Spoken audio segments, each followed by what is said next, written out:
জামুগুৰি হাটত বাৰেচহৰীয়া ৰাইজ সভাৰ সৌজন্যত অভিনন্দন সভা। উচ্চতৰ মাধ্যমিক আৰু উচ্চ মাধ্যমিক 50 গৰাকী কীৰ্তি ছাত্ৰ-ছাত্ৰীক সম্বৰ্ধনা।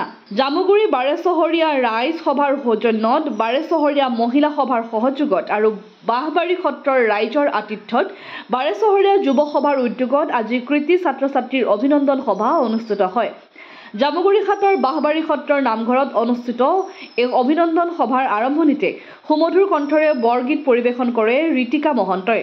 বাৰেচহৰীয়া ৰাইজ সভাৰ সভাপতি খগেন হাজৰিকাই সভাপতিত্ব কৰা অভিনন্দন সভাখনত মুখ্য অতিথি হিচাপে উপস্থিত থাকে নদুৱাৰ সমষ্টিৰ বিধায়ক পদ্ম হাজৰিকা। বিয়লি 3 বজাৰ পৰা অনুষ্ঠিত হোৱা অভিনন্দন সভাখনত নিৰ্দিষ্ট বক্তা হিচাপে উপস্থিত থাকে ৰঙাপৰা মহাবিদ্যালয়ৰ অধ্যক্ষ ডক্টৰ ৰঞ্জন কলিতা। বিধায়কগৰাকীৰ লগতে নিৰ্দিষ্ট বক্তা হিচাপে উপস্থিত থকা ৰঙাপাৰা মহাবিদ্যালয়ৰ অধ্যক্ষ ডক্টৰ ৰঞ্জন কলিতাই মননশীল বক্তব্য প্ৰদান কৰে।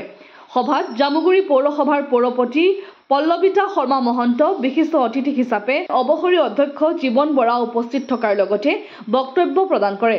অঞ্চলটোৰ ভালেসংখ্যক বিশিষ্ট ব্যক্তি উপস্থিত থকা অভিনন্দন সভাখনত উচ্চতৰ মাধ্যমিক আৰু হাইস্কুল শিক্ষান্ত পৰীক্ষাত সুখ্যাতিৰে উত্তীৰ্ণ হোৱা 50 গৰাকী ছাত্ৰ-ছাত্ৰীক সম্বৰ্ধনা জ্ঞাপন কৰে।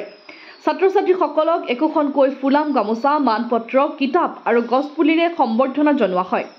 জামুগুৰি হাটৰ পৰা ৰাতুল হাজৰিকাৰ ৰিপৰ্ট, অসম আদিত্য।